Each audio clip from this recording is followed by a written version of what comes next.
Hoy te vamos a contar todo lo que aconteció los días previos a la muerte del Charro Cantor y su muerte misma. Todos los datos curiosos que nos dejó su paso por la vida artística y personal.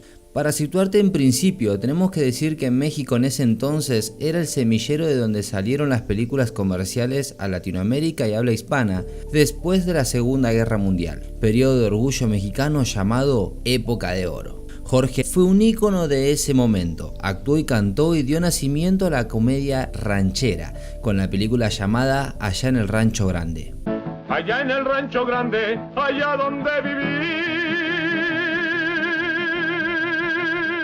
Incluso el tema que interpreta en esa película logró gran popularidad en esa época y hoy en día se escucha su melodía en estadios de fútbol. Se lo reconoce en sus retratos por dar impresión de un hombre templado e intrépido y por poseer una postura y mirada desafiante. Las mujeres caían a su alrededor, tanto sus admiradoras como las actrices. Su atractivo físico y su voz le agregaron a sus papeles de hombre romántico y caballero un plus difícil de ignorar ante el público femenino. A pesar de esto, Jorge fue más bien reservado y tímido, incluso un tanto arrogante, ya que era muy selectivo sobre quienes se acercaban a él y era una actitud que también mantuvo con sus relaciones amorosas. Sin embargo, tuvo el mote de mujeriego y enamoradizo. Conozcamos un poco más sobre esta estrella del cine mexicano, antes de arribar a su temprana muerte. Aprovecho esta breve pausa para mencionarte que si te gustan videos documentales y relatos misteriosos, puedes suscribirte a mi canal y ver mucho más contenido así. Su nombre completo era Jorge Alberto Negrete Moreno. Nació en Guanajuato, México y creció junto a sus padres y sus 5 hermanos. En la escuela secundaria aprendió 4 idiomas: alemán, francés, inglés e italiano.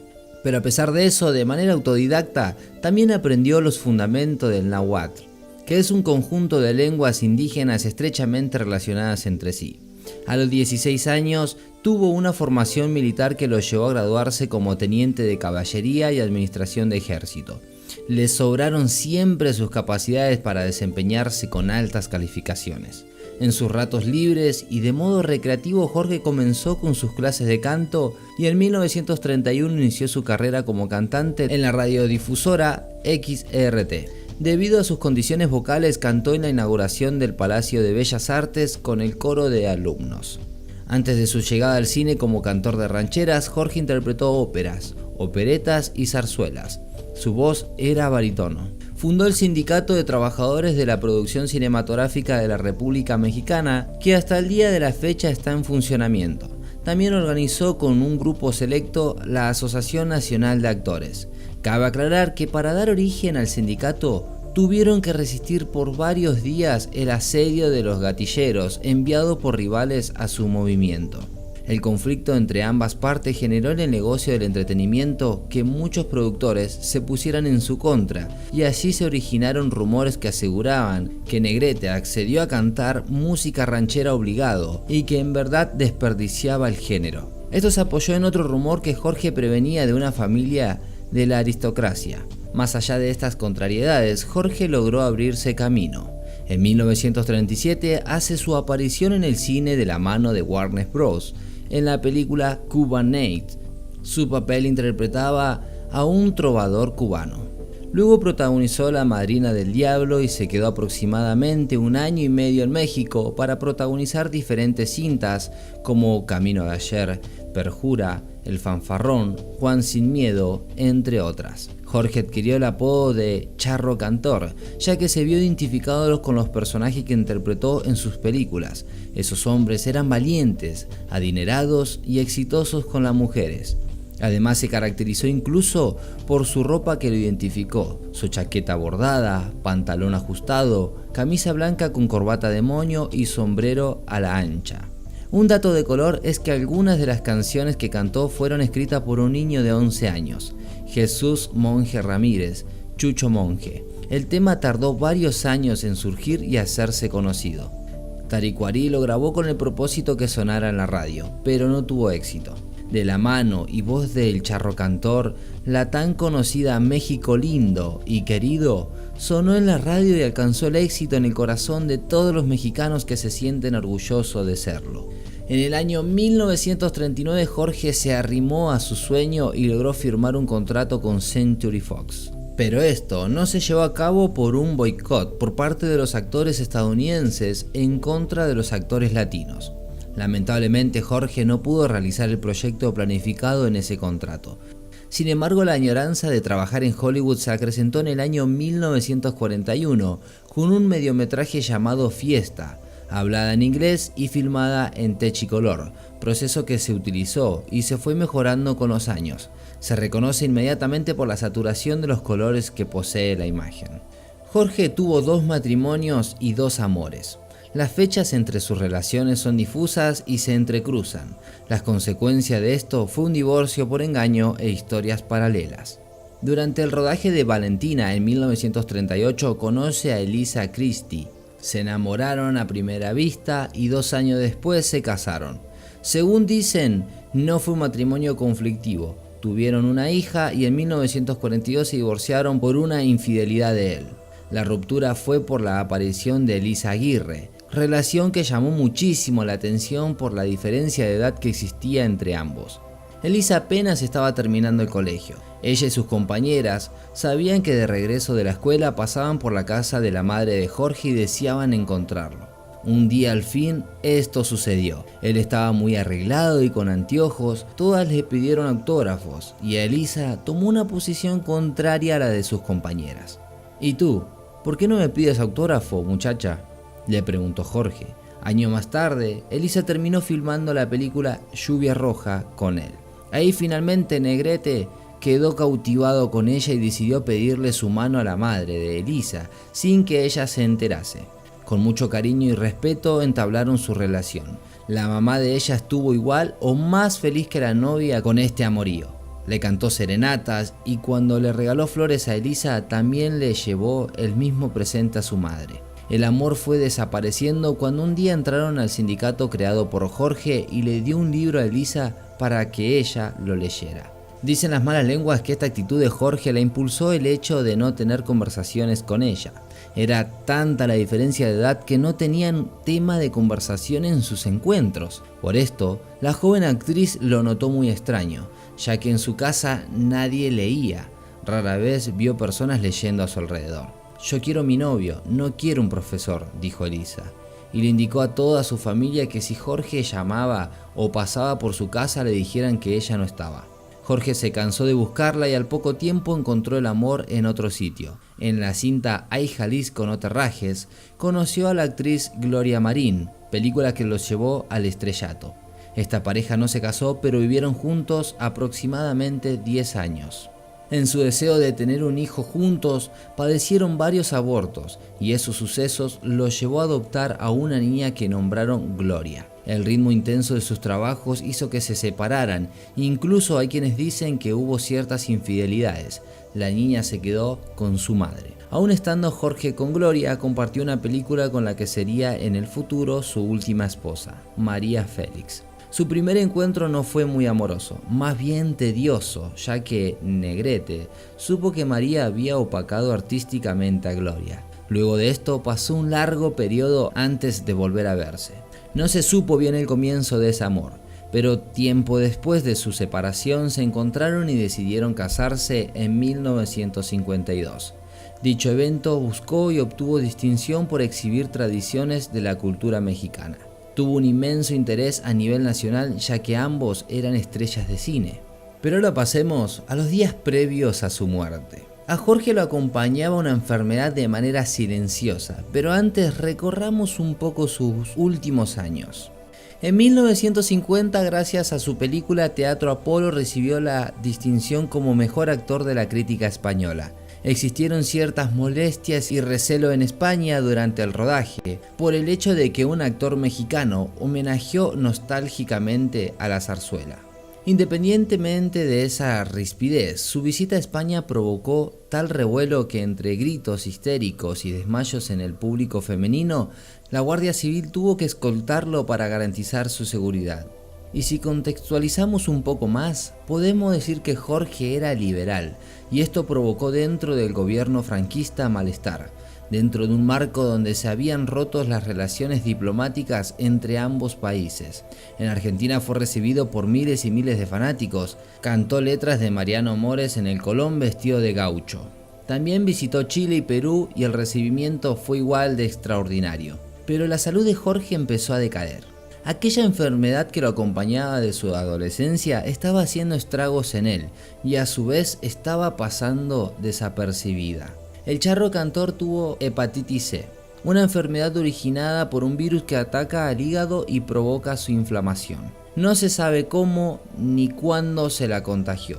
Sí es cierto que dicho virus ingresa al cuerpo cuando se está en contacto con sangre contaminada. Jorge tuvo su primera descompensación fuerte y pasó internado durante 3 meses. Pudo recuperarse y le dieron el alta.